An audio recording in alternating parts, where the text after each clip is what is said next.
But what I know is I'm feeling just fine. My life is like a red carpet, and I'm feeling like the richest millionaire. This is my local mayor, and I'm the biggest star around here.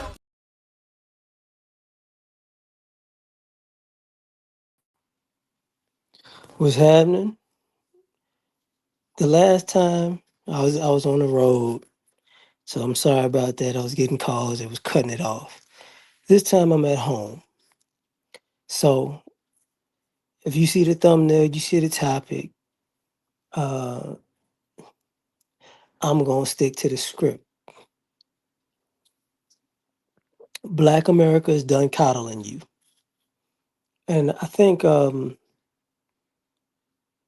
people have this thing where you blame black folks for everything, right? It's our fault. You know, every bad thing that happened in America is our fault. Every good thing that happened to the America that we've done, oh, that's a thing that that's an American thing. So I'm gonna just speak what I see, unfolding and coming to pass, right? So here's the thing. You have your racist, nationalists, fake Christians, you know, fake conservatives who say they're conservatives, but the only thing they do is talk about racism and not politics.